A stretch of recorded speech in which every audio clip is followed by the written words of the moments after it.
Oi pessoal, hoje na nossa aula, como eu estarei presencialmente, a nossa aula de hoje vai ser uma explicação aqui por vídeo, que nós vamos falar da situação de aprendizagem número 2, que é os diferentes grupos sociais na produção da paisagem que a gente tem na apostila. Então precisa de uma explicação ali, para que a gente possa depois partir para essa atividade, tá bom?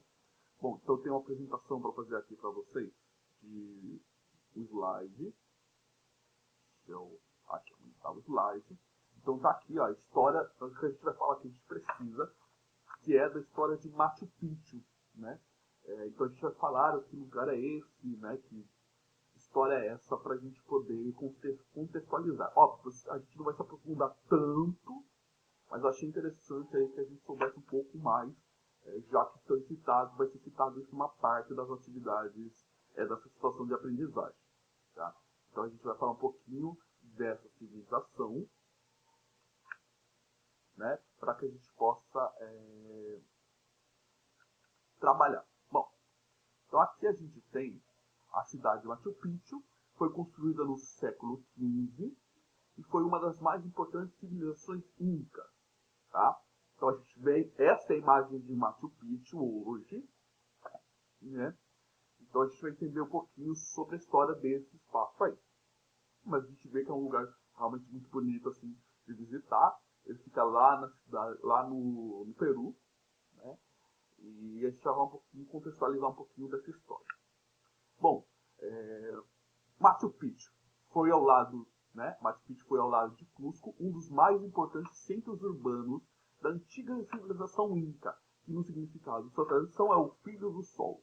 Era o nome que se dava ao soberano que reinava sobre o Quichua, que se desenvolveu na região da América do Sul, onde hoje se encontram os países como Peru, Equador, Bolívia e Chile. Então, essa região, né, tinha lá sob o domínio do Império Inca, né, um império vasto ali. Porque normalmente quando a gente fala de império, a gente lembra do Império Romano, vocês nos seus anos vão ver isso aí. Vocês vão ver vários outros tipos de império, o Império de Alexandre o Grande, até mesmo o Império de Napoleão Bonaparte, da França. Mas a gente também tem um império aqui na América do Sul. A gente já teve um império aqui na América do Sul, nessa região que abordava todos esses espaços que a gente está vendo. Peru, Equador, Bolívia e Chile. Né? E aí ele cita que teve dois centros urbanos muito importantes para o desenvolvimento do Império Inca, que era a cidade de Cusco, né? E a cidade também aí, de Machu Picchu também vai ser um outro lugar, outro império tão importante para essa civilização inca.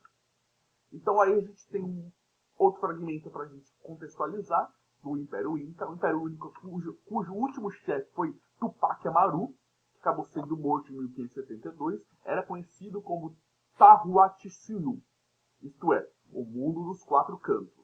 Essa denominação estava ligada, sobretudo, ao fato de o Império dividir-se em quatro principais partes. A cidade de Cusco, por exemplo, é uma dessas partes do Império Inca, como a gente viu ali, uma das mais importantes cidades, que significa o umbigo do mundo.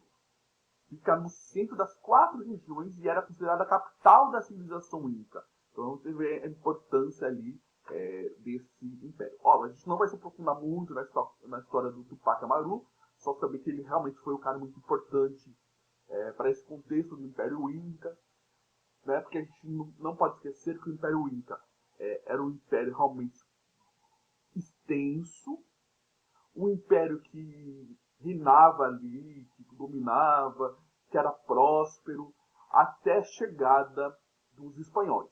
Né? Chega aqui os espanhóis, né?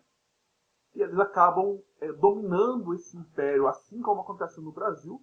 Eles chegam aqui, se comunicam com os indígenas, que lá também, para o Império Inca, no Império Inca, eles eram chamados de indígenas pela visão que tinha os recém-chegados, assim como foi no Brasil, e, né, já que estavam a ideia de que quando saiu os europeus, como Pedro Álvares Cabral, entre outros, eles saem da Europa em busca de encontrar um caminho para as Índias, né?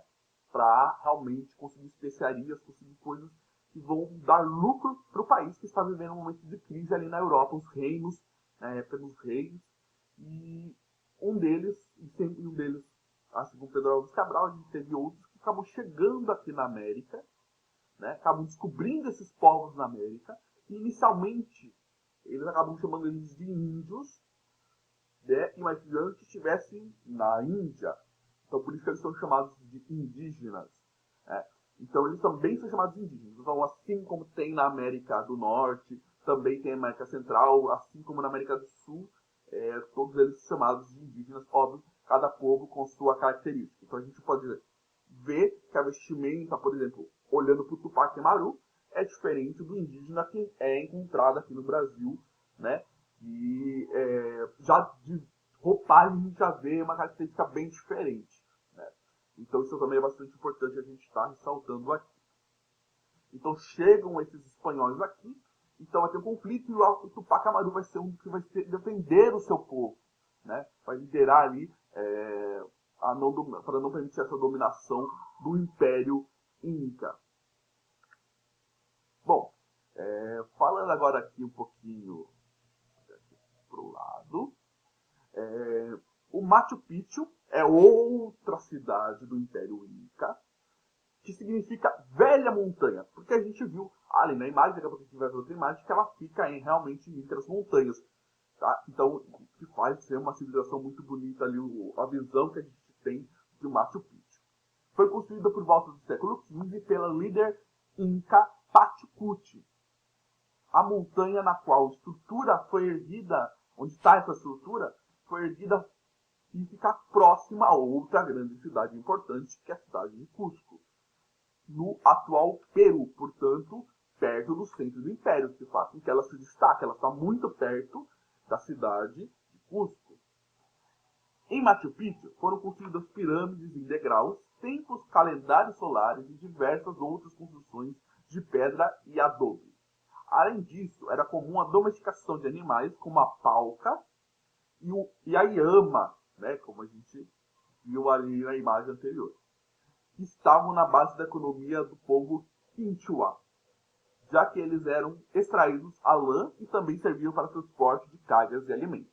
Então a gente vê que esse povo era realmente, apesar de estar perto do centro urbano, de ser uma cidade, a economia forte ali dessa civilização é a parte rural, né? Tanto ali na criação de animais, principalmente, que a gente consegue ver essas construções feitas de pedra, né? Então também tinha uma pirâmide, não só no Egito, mas tínhamos também uma pirâmide construída aí na cidade de Machu Picchu.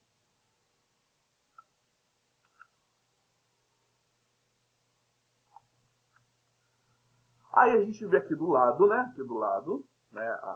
Eu sempre erro aqui, mas aqui do lado, né?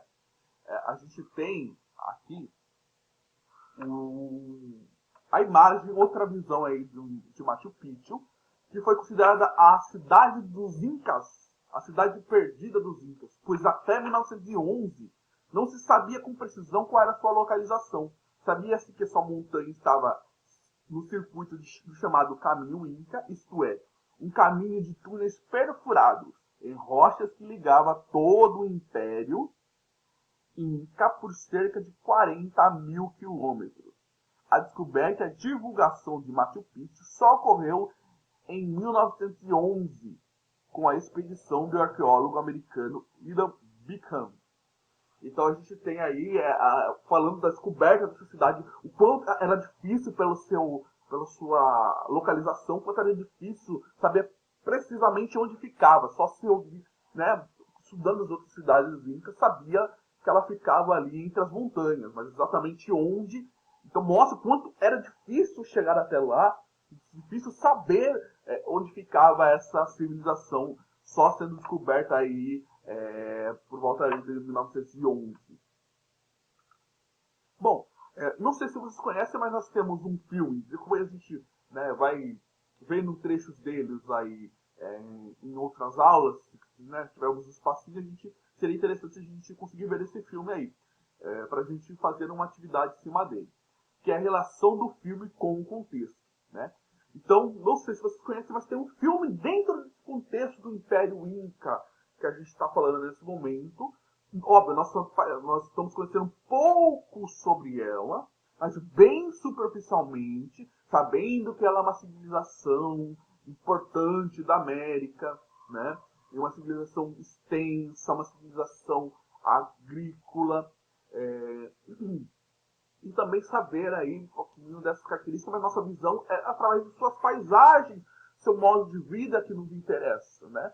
A parte histórica toda, da chegada dos espanhóis, dominando eles, as guerras, vocês vão ver aí, provavelmente aí no 7º ano em história, tá? Mas o contexto a gente consegue ver nesse filme chamado, um filme produzido pela Disney, que é A Nova Onda do Imperador. Então aí tem um pouquinho do contexto da Nova Onda do Imperador, porque assim que for possível a gente vai acabar vendo ele. O filme tem um contexto de uma das grandes civilizações pré-colombianas, né? Pré-colombianos, por que chamado de pré-colombianos? Antes da chegada de Cristóvão Colombo na América, eles eram intocáveis, eles tinham só muita interferência dos europeus aqui. Então, por isso chamados de civilizações pré-colombianas. No caso, os Incas, que seu nome áureo ocupou mais de 1 milhão de quilômetros quadrados, englobando áreas que hoje pertencem a Peru, Equador, Bolívia, Colômbia, Chile e Argentina. No filme A Nova Onda do Imperador, podemos destacar a figura do imperador, o Cusco, que tem o nome inspirado na cidade de Cusco, que a gente já falou que é o centro político do Império, o Cusco. Centro político, religioso e cultural do Império Inca, um líder egocêntrico e mimado que deseja apenas satisfazer os seus interesses. No filme, seu objetivo é construir um parque aquático chamado Cuscotopia, no local onde vive Pátia. Cusco nos faz lembrar dos líderes absolutistas que, no contexto geral, governam sozinhos sem a ajuda de ninguém.